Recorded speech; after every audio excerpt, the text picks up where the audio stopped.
This is the Pontiff of Palate speaking to you from the wonderful wine department at the Sahara Mart in Bloomington, Indiana. And today we're talking about the proper glass in presenting and serving wine. There are several things to consider when you're choosing a glass for your wine service, and really they're not very complicated things to consider. I suggest you make sure your wine glasses have stems. A couple of reasons. Stems allow you to pick up the glass without touching the bowl, without affecting the temperature of the wine, and without blocking your view of the wine. That's why they put stems on wine glasses, by the way, is for you to use them, so that you don't put your hand around the bowl. Ideally, a wine glass has something of a tulip shape, or a chimney-type shape, and there's a reason for that. It's to help you, when you bring the wine to your mouth, to have part of the glass cover your nose, so that you can breathe the wine and get something of the aroma, or the bouquet, as some prefer saying. And it doesn't hurt to take a few sniffs while you're sipping, because that helps you really get a sense of what the wine's all about.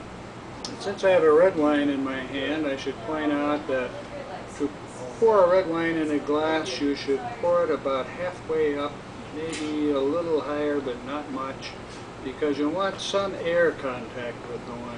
With a white wine, you can fill it a little more. This is a slightly less than a desirable fill. Bring it up about 2/3 of the way. White wines are more elegant, more delicate, and don't require quite as much of a chimney as the powerful red wines do. Now, if you've lived in wine country, particularly in the Old World, and by the Old World I mean Europe, Germany, France, Italy, Spain, you'll find that each region has developed a kind of shaped glass for the type of wine that they serve. The two glasses I've showed you so far are what we call tasting glasses, or all-purpose glasses.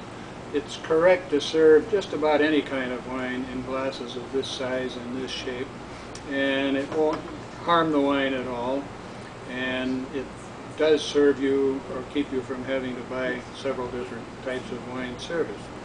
If you live in Champagne, or if you're going to serve a lot of champagne, you should serve your champagne in what the French call a flute. That is a cone-shaped glass that allows the bubbles, all 50 million of them, to surge up and down in the glass while you're drinking it.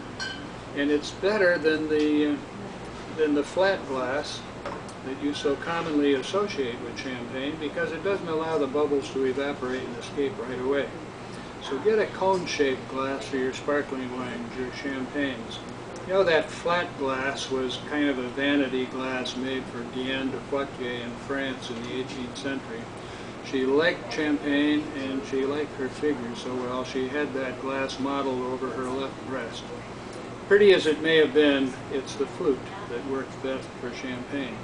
Those of you who have been to Germany, and soldiers learn this early on when they get to Germany, Germans serve their wines in a round Reimer.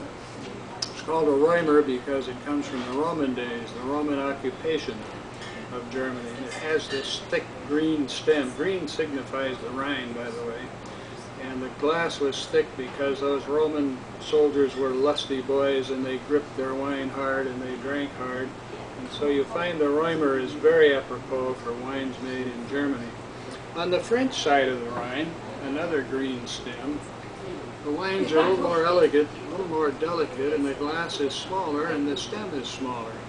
And so you buy a Riesling on the French side, you're likely to get still a round glass, still a clear glass, but smaller, more delicate, more gentle, almost more feminine, as compared with the hardier, lustier green stem round glasses on the German side. Now when you get into the great wines of Burgundy and Bordeaux, the Burgundians like bowls. They like a somewhat smaller bowl than for the white wines and for the red wines.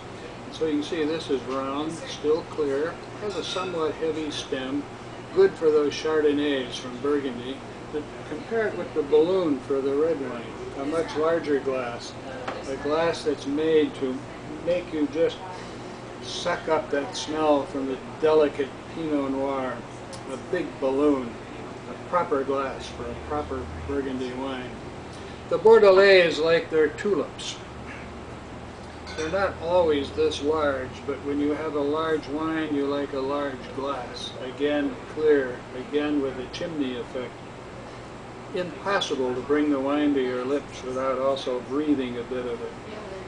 So, stem, clear glass, tulip-shaped, room to breathe it, fit the region, fit the food, and if you're a chimney purist, you may like to find a glass like this. They come in various sizes, but see, it is shaped like a chimney.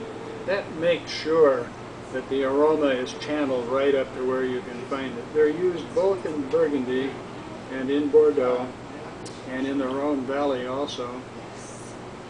Not quite as all-purpose as the little glasses we started with, but just remember, a plain glass, something you can see the wine through, with a stem, something that allows you to breathe it, feel it, and experience it, and you won't go wrong.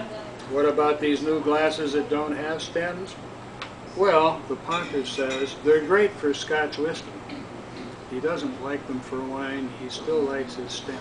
This is the Pontiff of Palate speaking to you from the wine department of the Sahara Mart in Bloomington, Indiana.